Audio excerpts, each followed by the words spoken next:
nos corredores do varejo.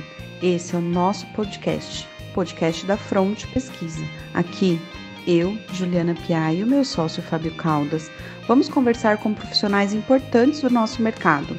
A gente vai falar sobre novidades, tendências, movimentações e os assuntos do momento.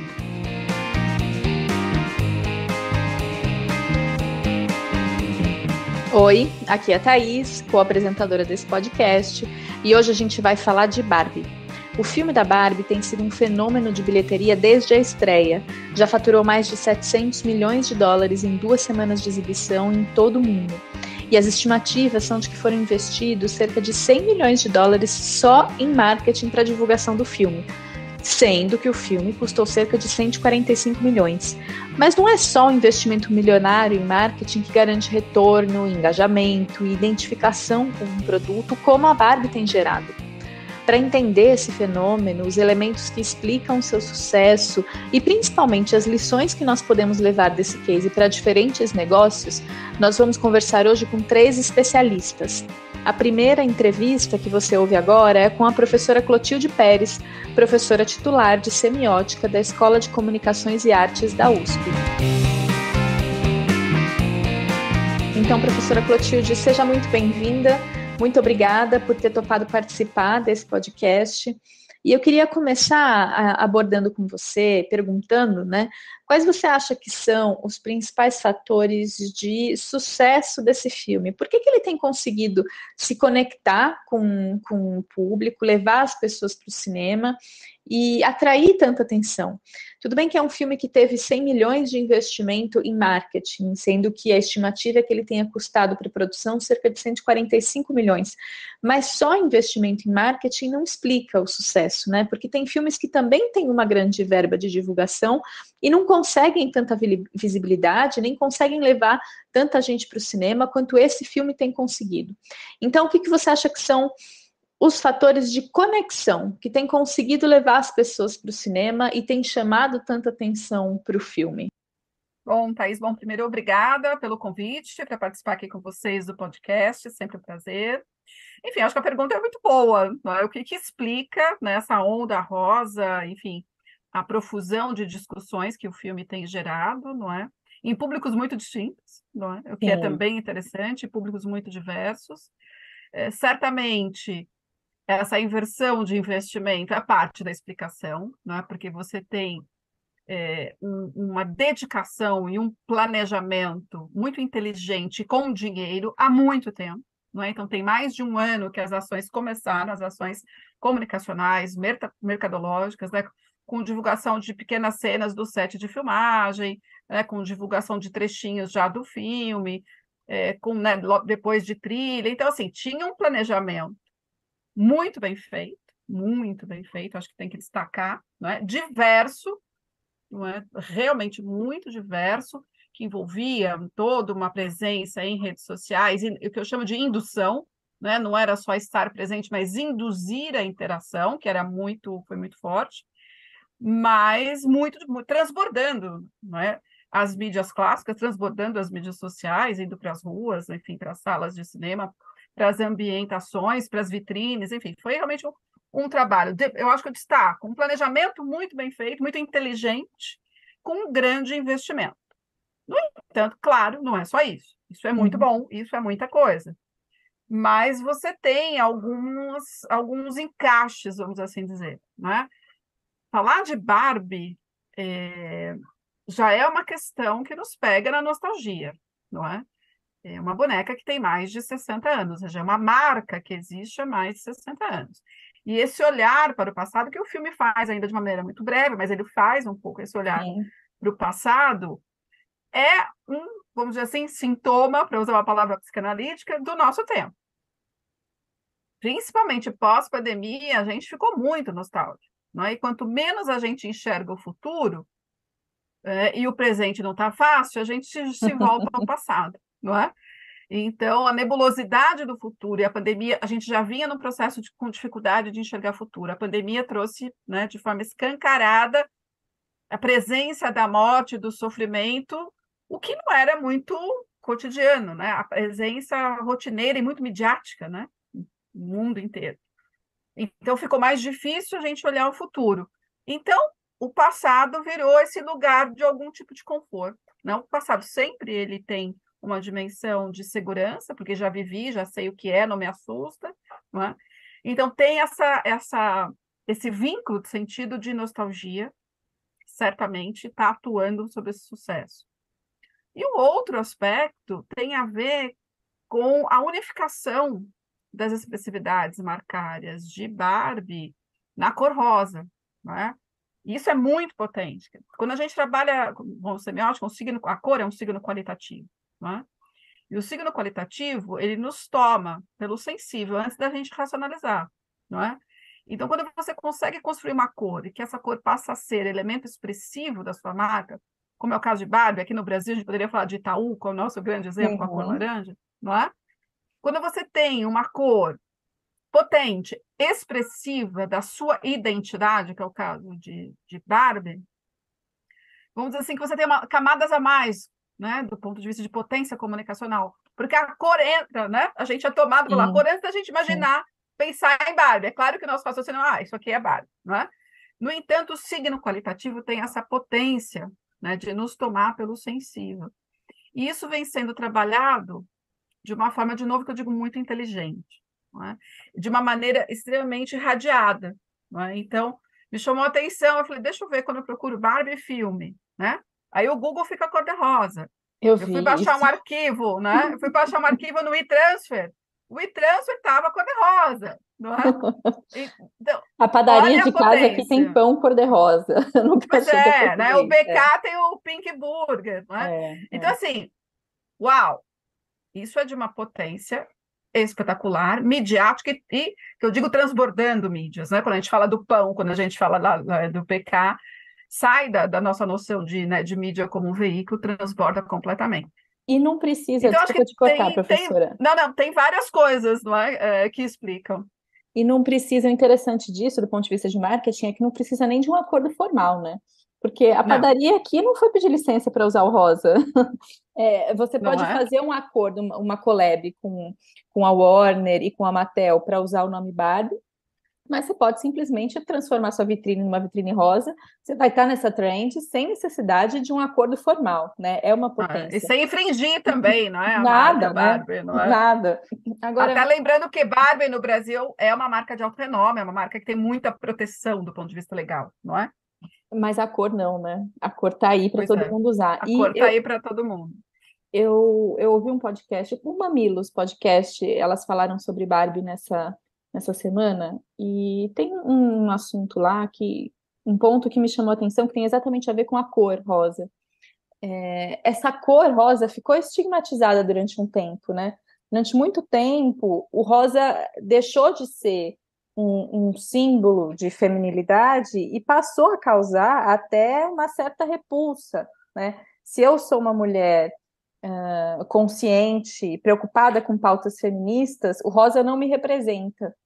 Esse rosa Barbie tinha até uma conotação não muito... pouco contemporânea, não sei se essa é a melhor forma de colocar, mas parece que o filme retoma o rosa, né? Retoma o rosa com outro significado, né? Retoma a força do rosa. Eu acho, não sei como é que você tem visto isso, mas eu achei isso interessante. É muito interessante, porque a semiótica explica muita coisa, né? Eu arrisco dizer que ela explica quase tudo. As cores são signos, como todo signo, está em crescimento, não é? Então, quando a gente fala de uma cor e o que ela significa, o que ela remete, né, tem uma dimensão fisiológica que é meio planetária, né? Nós, humanos, percebemos a cor vermelha antes da cor azul, em função do comprimento de onda. Isso é fisiológico, tem uma fisiologia das cores, não é?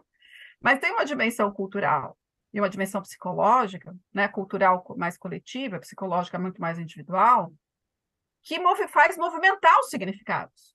A gente passou no Brasil, ainda passa pelo verde, pelas questões do verde e amarelo, do que significavam, e o que elas passaram a significar, e o que elas estão tentando significar. Sim. O rosa é um pouco isso, não é? Quando começam as pautas feministas ficarem, né, mais em evidência, e de fato algumas mudanças é indiscutível que aconteceram, né, melhorias, enfim. A cor rosa vinha com essa pegada de um feminino queria ser, né, que ele se fosse ultrapassado, que fosse vencido, melhor dizendo, não é? Um outro feminino, um feminino muito mais plural, não é? Porque parecia que o rosa ele fechava numa possibilidade. E a gente percebe que a ideia é um feminismo muito mais plural. São feminismos, não é? São mulheres, né? Tudo muito mais plural. E o rosa ali, por algum tempo, parecia que não estava dando conta, porque ele tinha se fechado muito num perfil único. Não é? Então você via tons, né? Um rosa mais quebrado, né? Um rosa mais antigo, o lilás, não é? Enfim, outras cores vindo, e o rosa indo muito para o universo masculino, que foi um outro caminho que o rosa fez também, não é? Trazendo outros sentidos, outros significados. Realmente, Barbie, com essa potência midiática, retoma um pouco as origens desse rosa como um signo de um feminino atualizado, não é? De alguma maneira, como a gente estava falando antes da gravação, não é? Trabalhando um feminino mais massivo, não E é? um certo Eu acho que orgulho do rosa, né? então, e mais massivo, ou seja, que consegue dialogar com todo mundo, Sim. não é? Acho que Agora, esse dia. O filme é isso, né? Ele consegue dialogar com massas e massas.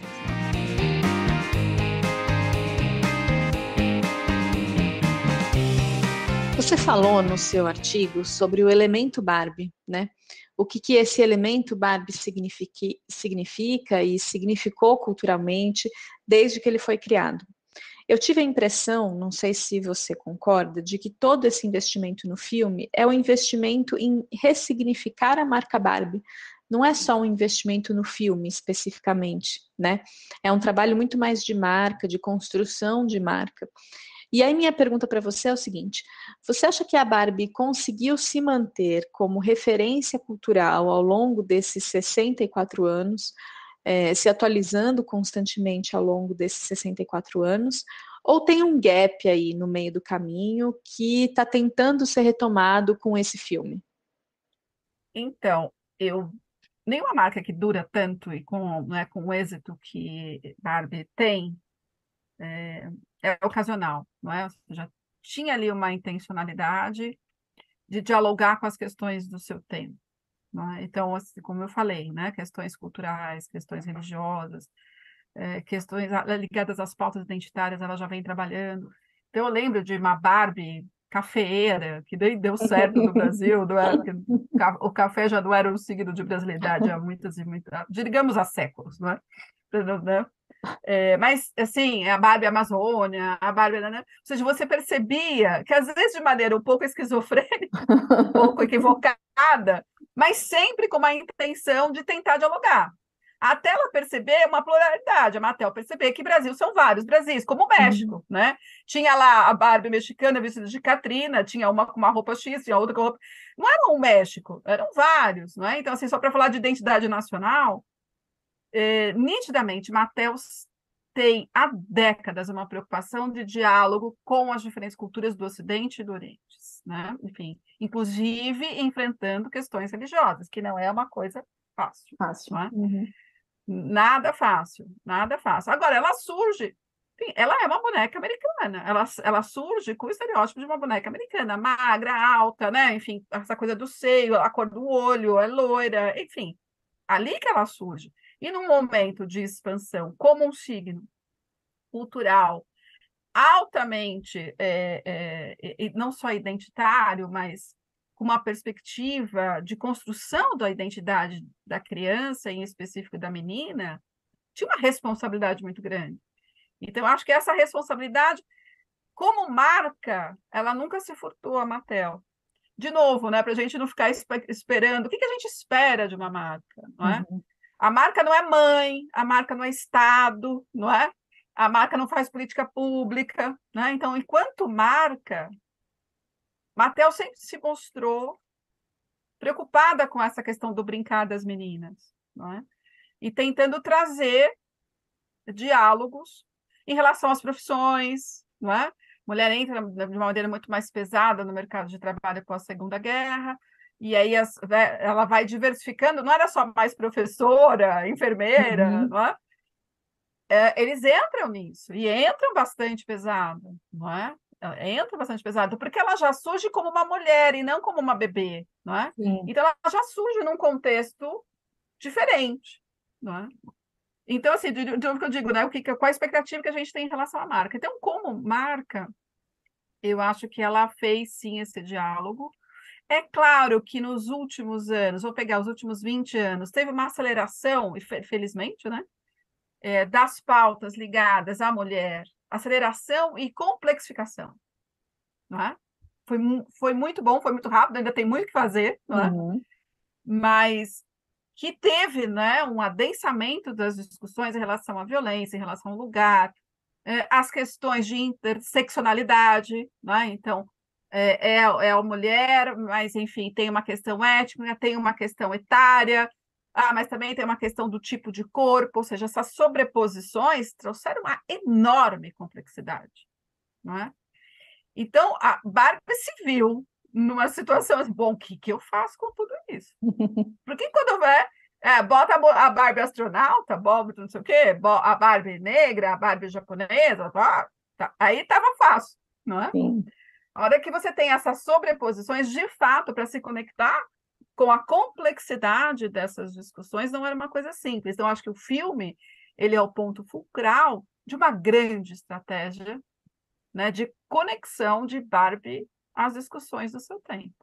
Mas você acha que ele foi bem sucedido ao entrar Sim, nessas discussões? acho que sim. Acho que sim. Como eu falei, ele é um filme de massa, Uhum. né? Ele é um filme de massa. Eu, como uma professora universitária, que o tempo todo estou no diálogo com essas questões identitárias, o que eu vou dizer? O filme é raso, não é? Porque, enfim, essa mulher muito mais plural, né? Essa complexidade, não, ele vai, mas ele é raso. Mas também como um filme que não um blockbuster que pretende, de fato, dar conta de um lugar, né? Vamos chamar aí de um posicionamento conectado com os zeitgeist do nosso tempo, deu super conta. Como assim, grande contribuição para o debate? Acho que não. Mas também Mas não não era é, nem esse o não é objetivo, né? disso, exato. A gente não pode esperar É. de uma marca mega comercial, né? É. Que tenha essa perspectiva, né? Legal. Vamos analisar agora as estratégias de marketing de divulgação do filme. E aí eu queria saber de você o seguinte: que lições você acha que esse filme traz para gestores de marca de diferentes negócios? Então, acho que tem uma dimensão de um polo unificador, né? De um elemento cígnico expressivo, que é essa questão da cor, né? Acho que isso é uma grande lição, porque tudo gira em torno disso. Se a gente olha o exemplo do Google, é só cor e estrelinha. Sim. Entre aspas, é só cor e estrelinha. Né? Mas você remete a Simplesmente, Barbie, né? Não está escrito Barbie ali. imediatamente, É. imediatamente. Né? Ou como eu falei do e-transfer, que eu fui baixar um arquivo do e-transfer, estava tudo roda. Falei, uau! Né? Barbie está entre nós aqui também. Né? Então, acho que assim, tem um elemento cígnico unificador, isso é muito potente. Não é uma coisa simples, são décadas, se a gente olhar, são décadas de construção. Né? Então, acho que isso um elemento. O planejamento. Para mim, o planejamento foi espetacular. Espetacular. Né? A preparação, né, até o lançamento do filme foi espetacular. Então, E é difícil, né? Como é que você ativa o público por um ano sem filme? Sem Porque ainda não filme, tinha né? filme, né? Então, assim, tem aí um planejamento espetacular, né? Dinheiro, inteligência, né? E conhecimento dessa paisagem midiática, né, que a gente tem hoje, muito plural. Tem um grande conhecimento da paisagem midiática. O que eu coloco no TikTok, o que eu induzo no Instagram, no Facebook, o que eu vou induzir nas salas de cinema, o que eu vou jogar, né, com a trilha, as entrevistas que os protagonistas vão fazer, o presidente da Mattel tá dentro dessa, não é? Enfim, todos os atores, por isso que eu digo que é uma ecologia marcária muito forte, né? Como é que você é um grande planejamento, né? Uma grande orquestração, tudo convergindo para o rosa e para baixo, não é? Então, acho que tem aí aprendizados, né? Um elemento unificador muito potente, que nos toma pelo sensível, como uma sonoridade que entra, né? Nos toma pelo sensível, né? A cor tem essa potência. Planejamento e inteligência. né? Eu digo inteligência, mesmo que às vezes você tem um grande investimento, mas você não tem a inteligência que eu digo para conhecer essa paisagem midiática e saber exatamente o que vai construir vínculo com as pessoas, né? Então, acho que esse é um outro aprendizado. E se a gente entrar um pouco mais no produto, o filme, né, teve também aí uma decisão de escolha dos protagonistas e de escolha da Greta, não é? Enfim, a ser uma mulher não é pouco num ambiente, né, de blockbusters, enfim, que é totalmente dominado por homens, não é? E ser ela especificamente com uma trajetória muito bacana. E os dois são jovens, bonitos, bem-sucedidos, com grandes contas nas suas redes sociais, não é? Iam mobilizar. Então, não é ocasional, né, a escolha dos dois protagonistas. Não, né, isso acho que também é um outro aprendizado. Que tipo de vínculo você agrega, pensa no filme como uma campanha, né? Que tipo Sim. de vínculo você agrega para a sua marca? Outro ponto que eu queria tocar com você é em certa abertura que o filme permite para uma crítica, ainda que leve à própria Mattel. Então, mas eu acho que em Barbie não é estranho. Não é estranho, porque é uma marca, vamos falar do ponto de vista dos seus gestores, que tem uma certa coragem, não é? A hora que você vê, né, Barbie com o tapetinho, não é, que vai rezar, vai ler o Alcorão, É, isso já tem verdade. quanto? 15 anos, 20 anos, né? Então, é uma marca, como eu digo, que ela já vinha dando, né? Ela tem os seus sinais de uma construção, de um posicionamento muito interessante. Como marca, sim, temos que olhar para isso. E Então, vem não da é criação, estranho. né?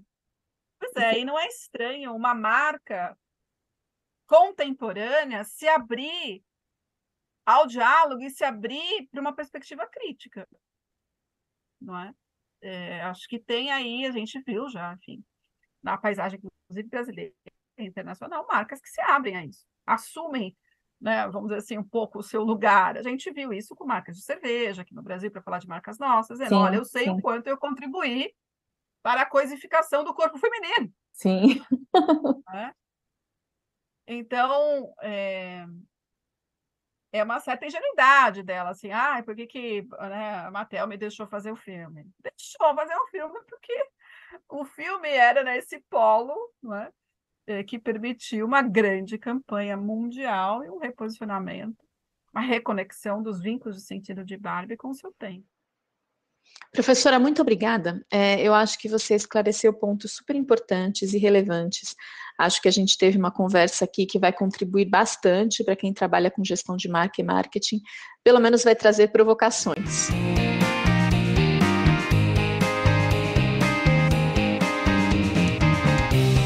E agora eu converso com o professor José Mauro Nunes.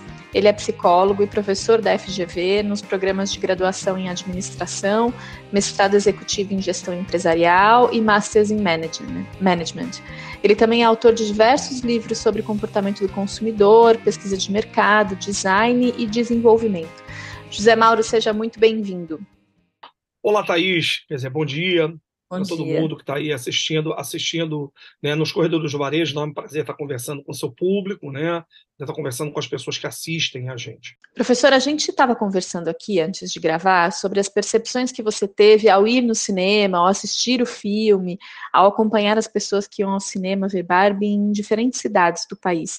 E também sobre a caracterização dessas pessoas, né, indo de rosa, tirando foto na caixa da Barbie, inclusive homens de rosa acompanhando as namoradas. Como você vê essa onda rosa? Você diria que o filme ressignificou o rosa? Eu acho que tem algumas coisas que, quando a gente avalia a corpo, em primeiro lugar, houve uma dificuldade muito grande, quer dizer, de conseguir tintura ou tinta rosa, quer dizer, ao longo dos últimos meses, devido à demanda absurda, quer dizer, de tinta rosa para o lançamento do filme da Barbie. Então, eu diria que hoje é um ativo escasso no mercado de tintas, né? É uma coisa muito curiosa. Segunda coisa, eu acho que a Barbie, especificamente, ela tem, já que você pertence à geração dos anos 80, é preciso que a gente entenda, quer dizer, que a Barbie ela dialoga com um certo contexto estético de época, né? E essa cor rosa, o rosa exagerado, inclusive é nome da Pantone, né? Inclusive um dos nomes, um dos rosas da Pantone se chama Barbie Pink, né? Uhum. Esse rosa ele tem muita identificação, quer dizer, com a estética da década de 80. A década de 80 é uma década de cores fortes, de cores, inclusive, cores muito elétricas, né? O amarelo muito intenso, o rosa muito intenso, o verde muito intenso. Então, essa estética meio bold, ela meio exagerada, meio kitsch, ela faz muito sentido para uma estética da década de 80. E que, para gerações mais novas, quer dizer, conforme houve a passagem do tempo, essa estética ela foi ficando antiquada, ela foi ficando em desuso, ela foi indicando algumas, digamos assim, um indicador de estética de tiozão ou de tiazona. Uhum. E eu acho que esse é o grande comeback da Barbie. Eu acho que é o grande comeback dela dentro do mundo onde as referências são diferentes, né? A discussão hoje na sociedade é diferente, o papel da mulher hoje é diferente na sociedade, né? É preciso também dizer para as pessoas que estão ouvindo para a gente que a Barbie, ela, quando foi lançada na década de 60, a inspiração dela era ser uma boneca que representava uma mulher diferente. Ela representava na década de 60, quer dizer, a mulher empoderada da época dela, então não era apenas uma mulher dona de casa. A representação das bonecas, né, nas décadas de 40 e 50 eram representações ou de camponesas, ou de mães, ou de pessoas que faziam seus afazeres domésticos, e a Barbie se torna essa nova mulher empoderada, essa nova mulher, quer dizer, com um look diferente, quer dizer, que você poderia combinar roupas diferentes, que ela se expressava de maneira diferente. Então a Barbie, ela tem desde o seu início nesse DNA uma certa ousadia e um certo exagero. E é claro que isso foi acompanhando a própria evolução da boneca, a própria evolução da marca ao longo da história. Mas, evidentemente, que esse rosa muito intenso, ele denota uma estética kit da década de 80.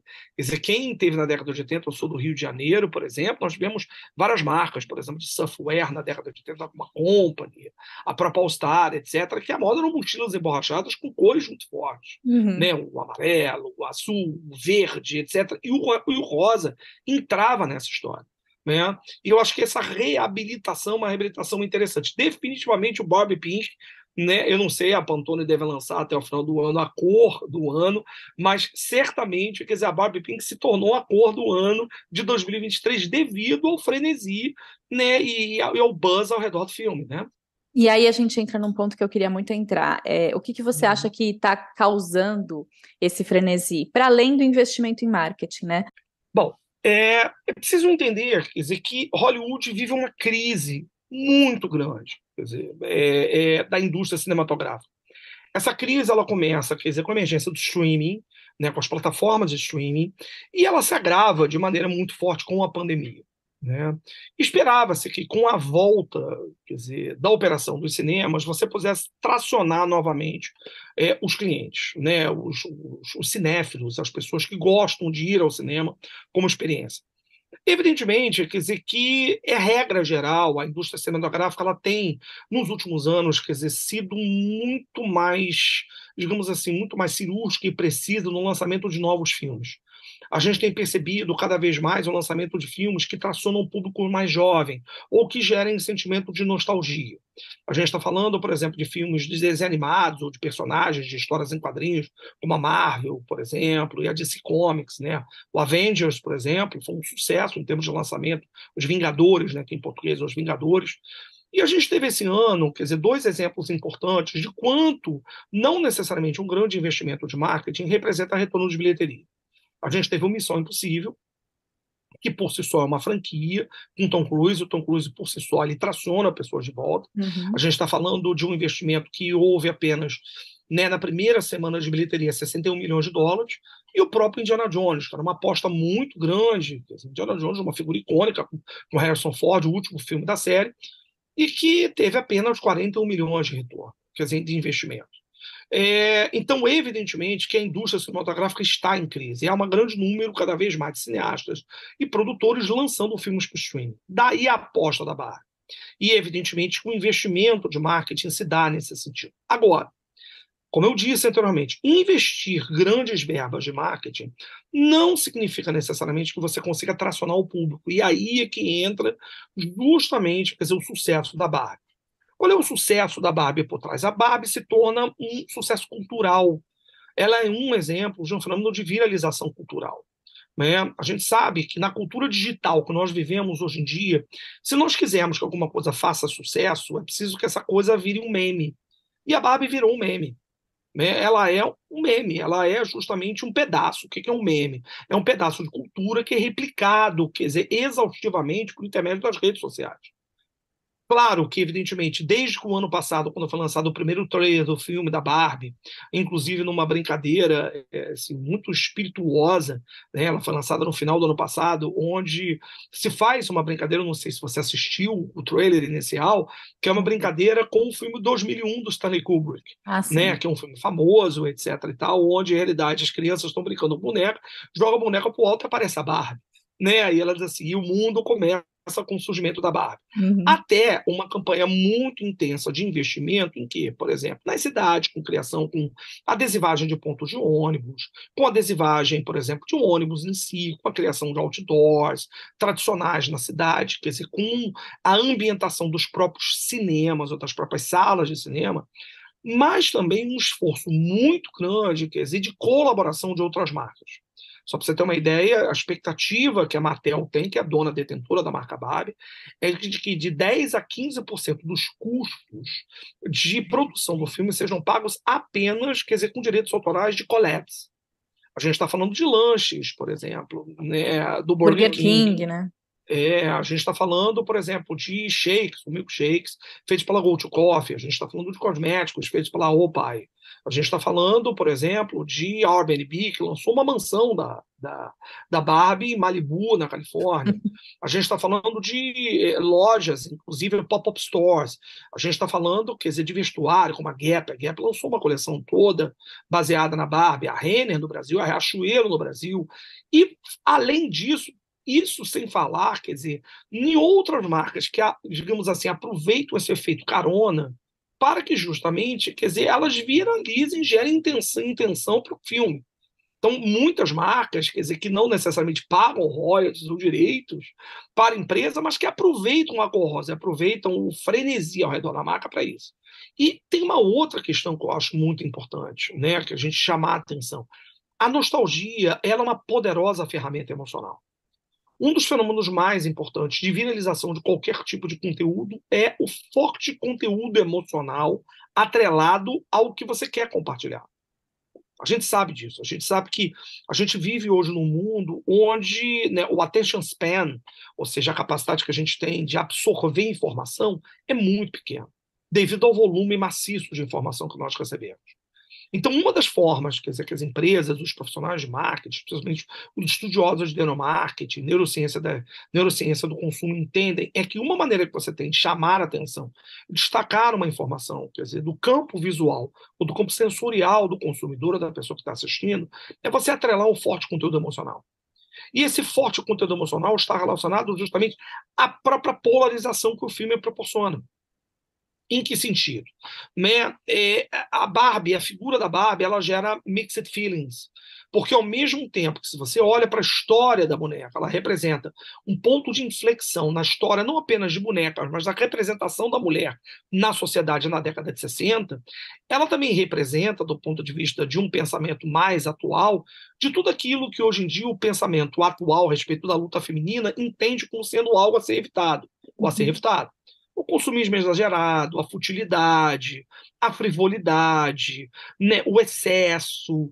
Então, toda essa questão da polarização emocional de pessoas que são fãs e defendem, de pessoas que são contra, né, isso gera conectividade, isso faz com que a marca, a boneca, a ideia, a memética relacionada ao filme não saia da atenção, do campo de atenção dos consumidores. Então a Barbie, ela é, para mim, um exemplo do que é memética cultural. Então, como é você fazer com conteúdo que tenha, claro, uma história por trás, né, que tenha uma emoção muito positiva com a nostalgia por trás. A nostalgia talvez seja, né, especialmente para nós, eu estou com 53 anos, quer dizer, para nós, a nostalgia está muito relacionada à necessidade de você voltar a ser criança. E para uma geração como a minha, de 53 anos, que uma geração que conquistou estabilidade financeira, etc., conseguiu uma série de coisas, o consumo de produtos nostálgicos remete, digamos, ao último canto do cisne antes de você entrar na sua última terça da sua vida. Então, isso justifica, por exemplo, né, o frenesi de marcas como a Harley-Davidson, o frenesi de marcas, por exemplo, como a Playmobil, como a Lego, por exemplo, né, que são marcas que hoje os seus produtos são fundamentalmente consumidos por pessoas da minha geração, chamada geração X, que cresceu com isso. E por isso que não me espantou tanto a presença de mulheres da minha geração. Porque a Barbie é um desses ícones culturais. A Barbie é uma dessas marcas icônicas e nostálgicas que coloca no mundo de hoje muito polarizado, muito confuso, muito dividido, muito empoderado, um certo gosto de um certo sabor de frivolidade, um certo sabor de diversão, um certo sabor, quer dizer, de descontração nesse mundo tão sério hoje em dia que nós vivemos. Essa é a minha opinião nesse sentido.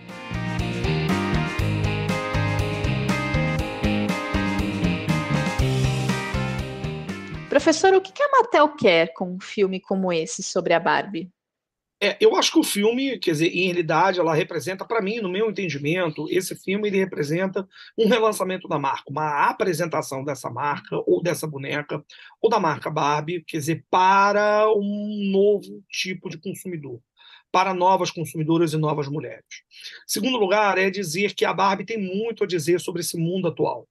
Porque a Barbie, ela representa a primeira geração de mulheres, quer dizer, aderidas a uma luta feminista. É preciso entender que a Barbie foi a primeira boneca a usar minissaia.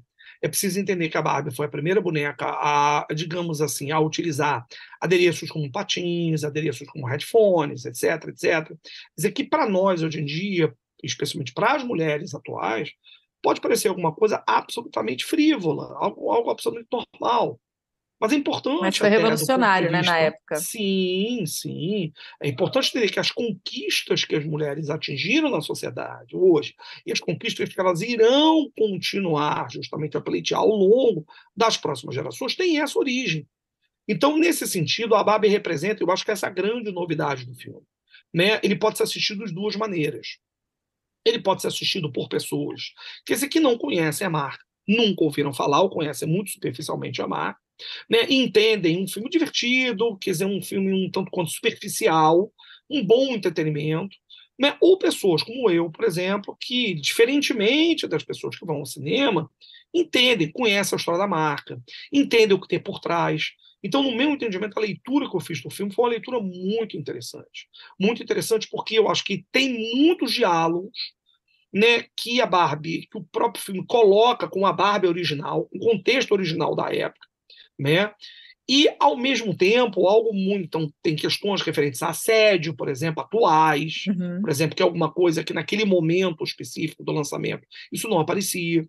Então, tem questões como, por exemplo, o assédio. Uma outra questão que eu acho muito interessante do próprio filme é que subrepeticiamente há uma discussão sobre o avanço do papel da mulher na sociedade. Ele precisa necessariamente, para uma rediscussão complementar, de qual o reposicionamento do papel do homem na sociedade. Você pode perceber que o Ken, no filme, ele é uma personagem que ele consegue ser muito mais frívola, né, e uma personagem muito mais, digamos assim, alienada do que a própria Barbie. Né, meio que alguma coisa fora do lugar, é alguma coisa muito caricatural. Eu acho que a própria representação da personagem masculina do filme é muito caricatural e eu acho que é intencional para dizer a seguinte coisa: meninos, presta atenção, nós andamos, nós evoluímos, nós ocupamos espaços e vocês precisam também entender e não agirem reativamente, como a gente vê hoje em dia de maneira muito mais intensa, né, em certos segmentos do movimento masculino atual, né, em termos de redefinição da identidade masculina. Eu vejo uma reação, uma reatividade, um elemento refratário muito grande hoje em dia, né, da masculinidade, muito presente nesses movimentos masculinistas, nesses movimentos tipo Red Pill, etc, etc, que no fundo são reações muito refratárias. Eu acho que o filme tem alguma coisa. Eu saí como homem assistindo o filme, eu saí com um certo recado na cabeça dizendo: olha, nós precisamos falar sobre, né, a redefinição do papel do homem na sociedade. Ou seja, qual é o nosso papel enquanto gênero na sociedade? Porque não dá para ser como antes e também não dá para a gente agir refratariamente ou reativamente. Eu acho que o filme tem esse elemento, esse easter egg, né, esse ovo de Páscoa, esse digamos assim, esse elemento escondido que ajuda a gente a refletir. Né? Sim, eu achei genial ela colocar o homem, na verdade, na posição que as mulheres ocupam ou ocuparam durante boa parte da nossa história, né? A posição do Ken é a posição de como a mulher se viu na sociedade durante um tempo, e acho que isso que causou um estranhamento de alguns grupos. Agora, mudando um pouco a leitura, para a gente deixar de falar tanto do filme e falar mais do marketing, da divulgação do filme. Você acha que tem lições dessa estratégia de marketing que são replicáveis em outros negócios? Sim, existem algumas estratégias que a gente pode. Em primeiro lugar, é muito difícil a replicação by the book, porque a gente está falando de que cada filme é filme, cada personagem é personagem, né? E por vezes nós somos surpreendidos por fenômenos virais. Quem, por exemplo, poderia imaginar que o Oppenheimer, que é um filme de 3 horas de duração, muito cerebral, com uma personagem muito emblemática da história norte-americana, pudesse ter tanto sucesso de bilheteria como teve, né? Claro que muito puxado em função, quer dizer, da bilheteria proveniente da Barbie, né? Mas é uma história da década de 60, é uma história, por exemplo, que não tem tanta conexão. Eu acho que tem alguns exemplos, né, que eu acho que a gente pode trabalhar. Eu acho que, em primeiro lugar, né, a necessidade de estabelecer vínculos emocionais muito fortes, quer dizer, das personagens, quer dizer, com o seu público. Eu acho que esse é o grande fenômeno de viralização. Nós vivemos numa sociedade, como eu falei anteriormente, que o attention span é muito baixo, né? O foco de atenção é muito baixo. Então, uma maneira que nós temos, por exemplo, de chamar a atenção dos consumidores é atrelar um forte conteúdo emocional. Eu acho que essa é uma das primeiras lições muito importantes. Segundo, a Barbie ela trouxe um fenômeno de comunidade global.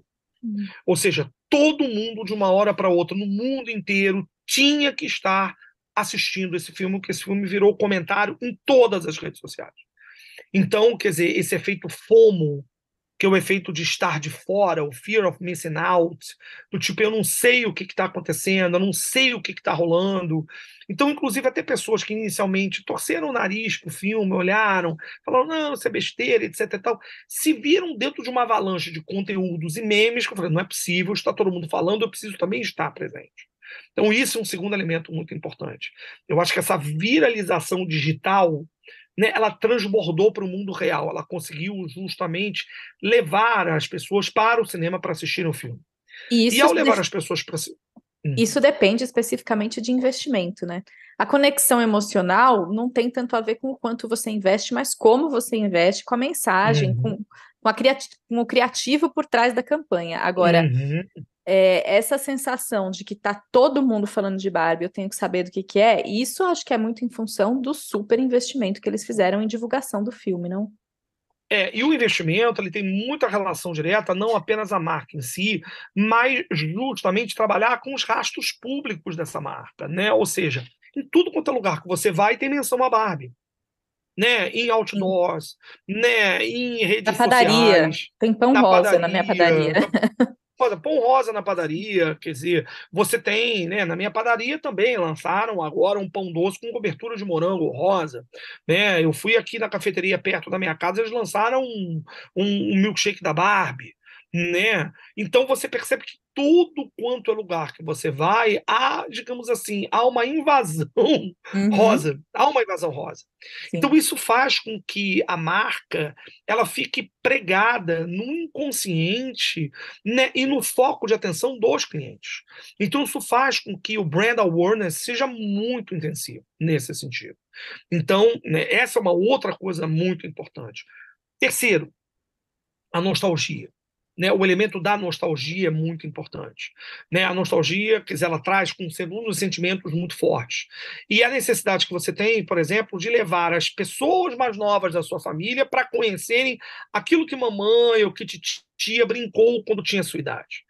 Né, eu vi muitos adultos, muitos tios, tias, pais e mães levando as suas filhas, os seus filhos ou as suas sobrinhas para assistirem aquilo e brincando. Tá vendo como era na época da titia? Tá vendo como era na época do tio? Tá vendo como era na época da mamãe?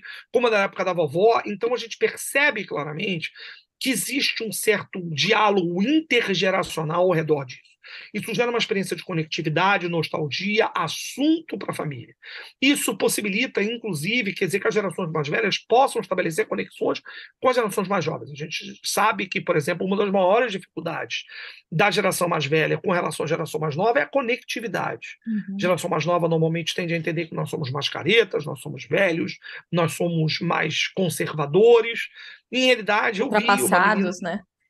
Pois é, eu vi uma menina, por exemplo, no cinema, né, falando com a mãe, etc e tal, e aí, numa das cenas, ela estava usando um patins, etc, e ela falou assim, olha, tia tinha um patins dessa cor, jura, tia? Você tinha um patins dessa cor? Meu Deus, caramba, eu queria também ter um patins dessa cor, né? Então, ela nunca tinha imaginado, por exemplo, que a tia pudesse ter um elemento desses, né? Porque ela entende a tia como sendo mais velha. Tipo, a tia um dia já teve a sua idade, então isso estabelece uma conectividade muito forte, né? Então, o que a gente tem? E o storytelling ao redor da marca também é muito intenso, né? Isso também tem muito a ver com investimento de marketing. A assessoria de imprensa, investimento, por exemplo, dentro de portais de notícias, jornais. Por exemplo, 2 meses antes do lançamento do filme da Barbie, isso já era notícia no New York Times, no Washington Post, no Financial Times, né? Por exemplo, na New York Review of Books, na própria New York, na própria The Atlantic, que são revistas que eu acompanho. Então, o investimento é muito intenso. As pessoas estão mais ou menos há 6 meses aquecendo, né, a audiência para o lançamento do filme da Barbie. Então, isso tem muito a ver. Eu sempre costumo dizer que, né, não há marketing que dê jeito num produto ruim. Você pode gastar muito dinheiro, aquele produto ruim não chegar a um resultado que você espera.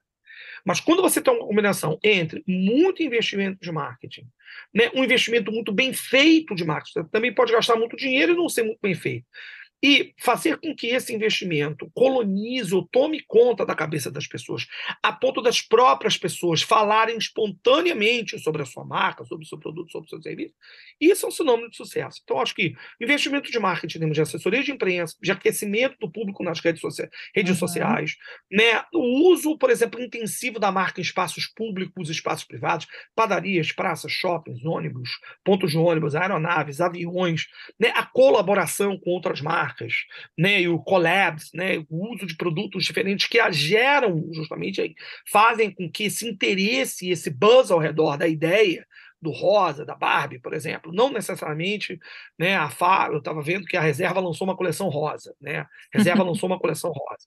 E aí, acho que foi a Reserva ou foi a Farm, é uma marca dessas de roupa, não necessariamente ligado à Barbie, mas o rosa ele remete automaticamente à ideia da Barbie, que há uma conexão entre a boneca e a cor. Então, esses elementos, quer dizer, essas são as lições que a gente pode tirar. Um enorme investimento em marketing, um sentimento de nostalgia, uma conexão, um diálogo muito grande, quer dizer, da própria marca em si, ou do próprio produto em si, quer dizer, com justamente essa, digamos, com essa memética cultural, com esse acontecimento, com esse happening social que tomou conta do mundo inteiro, né? E quarto lugar, quer dizer, uma presença muito intensiva da marca, não apenas no cinema, mas fora dos cinemas, no cotidiano, na colaboração com outras marcas. Eu acho que essas são as lições que a gente pode tirar. Entendeu, Thaís? Professor, deixa só eu fazer uma outra pergunta em relação à nostalgia.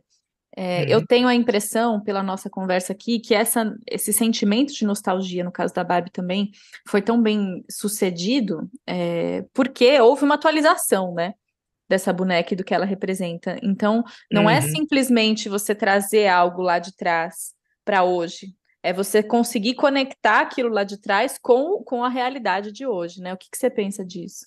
Eu acho que o grande segredo da nostalgia é esse. A gente tem marcas no Brasil, por exemplo, nós temos 3 marcas que fazem essa conexão muito clara: a Havaianas, a Granada e a Febo. São 3 marcas que têm esse apelo de nostalgia, mas é uma nostalgia que não é uma nostalgia, digamos, old-fashioned. Ela é uma nostalgia retrabalhada, reloaded. Eu acho que tem isso, né? Se você pegar a própria história da evolução do logo da Barbie, o logo da Barbie sofreu várias mudanças ao longo do seu lançamento, no mínimo 6 mudanças, quer dizer, do logotipo e da tipografia da Barbie. Se a gente pega, né, a Granado, a Febo é a mesma coisa. Então, o que acontece? A nostalgia é muito mais um sentimento de conexão com o passado, de uma marca que tem um reservatório, tem uma história a defender, muito forte. A Barbie é um ícone cultural, a Granada é um ícone cultural, a Havaianas é um ícone cultural, mas esse ícone é um ícone que ele soube se modernizar, ele soube se atualizar, né? Ele soube, ao longo do tempo, se adaptar, ele foi resiliente. Então, claro que, evidentemente, ele gera uma sensação de nostalgia, por quê? Porque há uma continuidade no tempo e no espaço, ou seja, eu estou consumindo algo que era algo que gerações anteriores consumiam, mas isso não é por uma questão simplesmente de saudosismo, mas é uma questão de que essa marca soube evoluir e se adaptar ao longo do tempo. E eu acho que a Barbie é a melhor história dessas.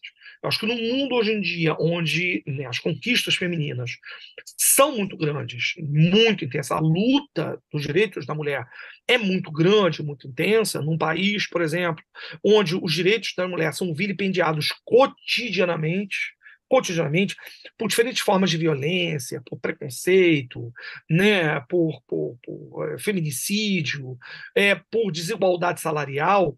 É preciso entender e contar essa história para gerações que estão atualmente vivendo o seguinte: olha só, isso tudo teve um início, isso começou. Isso começou como alguém teve uma ideia de fazer uma boneca que ela não ia se vestir como uma dona de casa, como uma mulher do lar. Era uma boneca que resolveu se vestir de acordo com as tendências da moda. E que a moda era um novo campo, quer dizer, de trabalho de expressividade identitária para a mulher. E é assim que começa o jogo. Eu acho que essa que é a grande, que é o grande jogo, é o grande DNA da marca. Eu acho que esse é o grande, digamos assim, é o grande valor da marca. Ou seja, a Bárbara é um ícone feminino, é um ícone feminista. Claro que nós precisamos atualizar, porque ela sofre muitas críticas. Ela representa o materialismo ou o capitalismo americano, ela representa, quer dizer, o modelo estético da mulher magra, da mulher branca, né? E hoje a gente fala de diversidade de corpos, a gente fala de diversidade de cores de pele, a gente fala de diversidade de modo geral. E o filme termina com essa ideia da diversidade, de abraçar a diversidade. Eu acho que isso é muito interessante. Muito interessante. Nostalgia não é saudosismo, isso é muito importante entender. Nostalgia é uma coisa, saudosismo é outra coisa. Saudosismo é ser reacionário, é lembrar que o bom era o passado. Não. O saudosismo é olhar para o passado, se inspirar no passado, mas atualizá-lo para as demandas presentes. A nostalgia, né? É olhar para o passado, se inspirar no passado e atualizar. Perfeito. Isso. Professor, muito obrigada pelos esclarecimentos e por contribuir com a sua visão sobre o filme. Obrigado, Thaís. Eu agradeço muito a gentileza de estar conversando aqui com a sua audiência, né? Eu espero que vocês gostem, né? E é isso. Barbie, ela é um ícone cultural. A gente tem que levá-la a sério.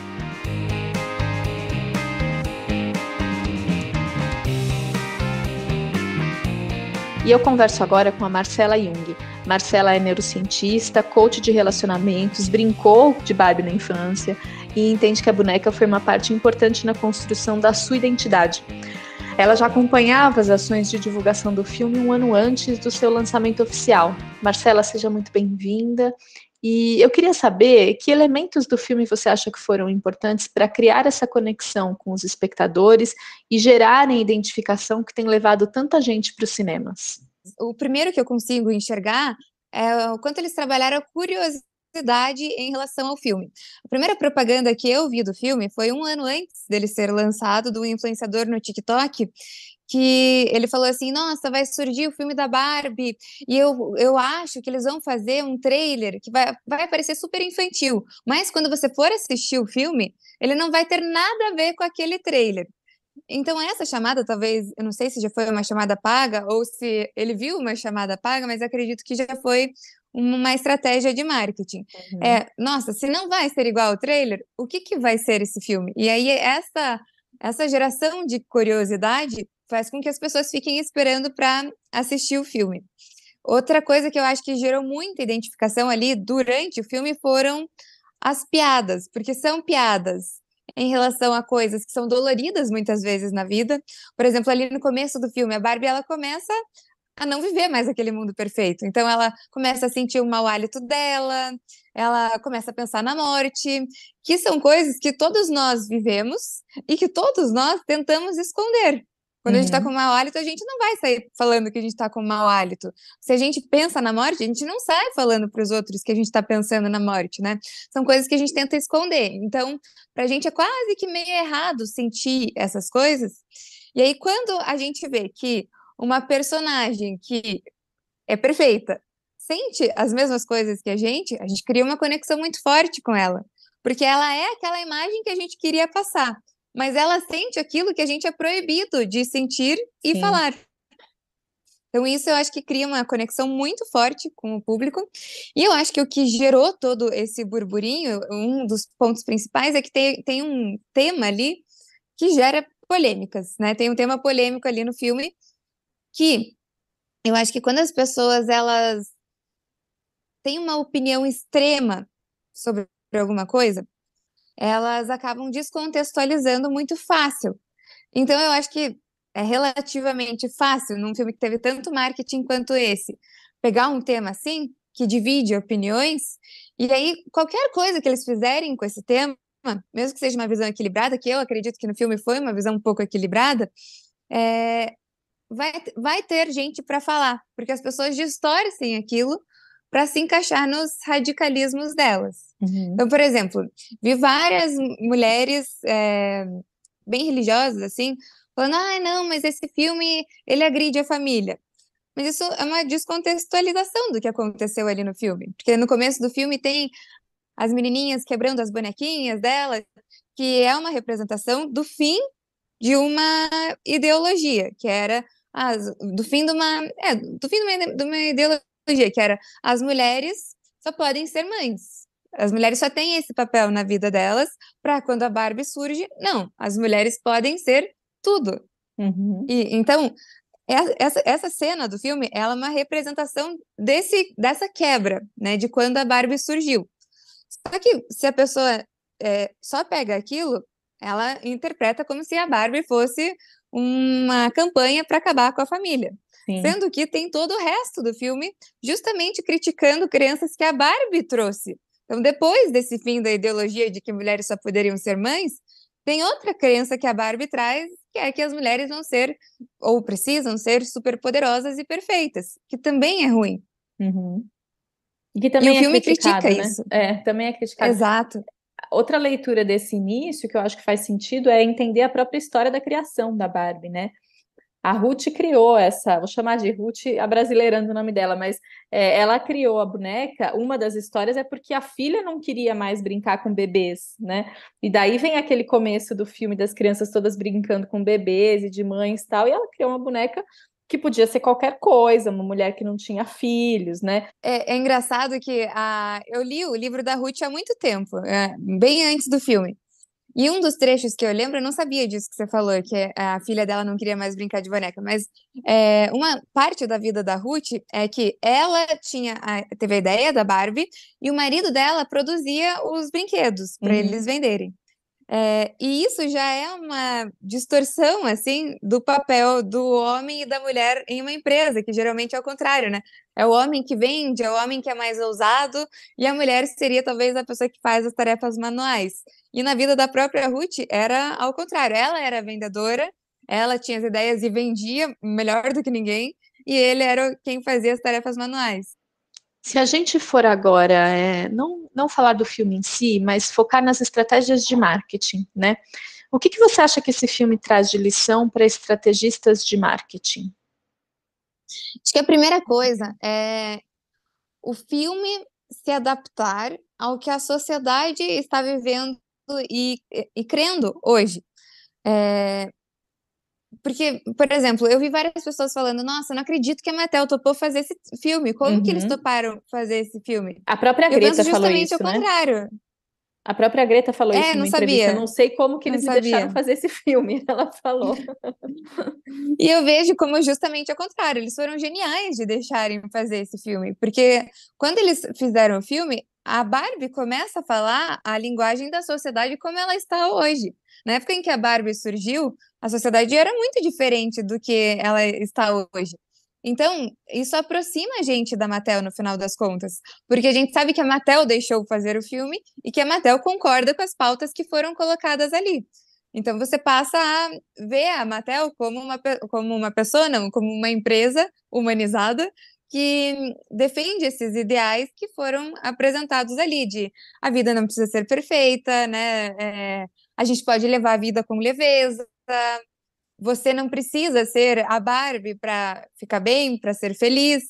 E isso até, acho que talvez dê uma brecha para eles trazerem a compra para outros produtos ou outras Barbies. A Glória propõe que façam uma Barbie normal. E aí eles falam, não, eu não venderia, daí acaba, mas vai dar dinheiro. E na hora que eles quebram a crença de que só a Barbie estereotipada é boa, isso pode aumentar a venda deles em outras Barbies. Eu fui pesquisar hoje, antes da gente fazer a entrevista, enquanto que já tinha aumentado o valor da Mattel. E eu vi que em 2021, o valor da Mattel era 300 e poucos milhões. E agora, em 2023, depois do filme, a Mattel já dobrou o seu valor de 2021 para cá. A Barbie, na verdade, a marca da Barbie dentro da Mattel. Então, valia 300 e poucos milhões, hoje está valendo 700 e poucos milhões. Então, eu acho que foi uma estratégia sensacional, porque traz a pauta da vez e aproxima a marca das pessoas, porque a marca tem uma crença parecida com a das pessoas, né? Você trazer ideologias para dentro da sua marca, trazer valores para dentro dessa marca, faz com que as pessoas se identifiquem com essa marca como se ela fosse uma pessoa como elas. Acho que isso foi genial. E eu acho também que o que eles fizeram foi, eles investiram muito em influenciadores que conversam com muitas pessoas. No momento que um influenciador que conversa com muitas pessoas convence essas primeiras pessoas de que elas precisam ver o filme, tá todo mundo convencido. Porque, por exemplo, eu tenho o canal no YouTube. Na hora que eu vi que esse filme ia ser grande, como eles estavam falando que ia ser, eu pensei, eu preciso ver esse filme rápido para eu postar um vídeo no YouTube sobre o filme. Então, o marketing deles acabou virando o meu marketing. E eu acho que essa estratégia é sensacional. Fazer todo mundo querer ver, não só por querer assistir o filme, mas por querer fazer marketing em cima de um filme ao seu favor. Marcela, eu acho que foi muito legal a nossa conversa, foi muito legal ouvir a sua visão sobre o filme, as percepções que você teve, e eu queria te agradecer por ter topado participar e pelo seu tempo. Muito obrigada. Obrigada a você, Thaís. Gostei bastante do convite, gostei bastante de participar. E se você gostou do nosso conteúdo, segue a gente no nosso canal Nos Corredores do Varejo. Lá você vai encontrar muito conteúdo sobre o mundo do varejo, sobre o mundo de shopping center. Até a próxima!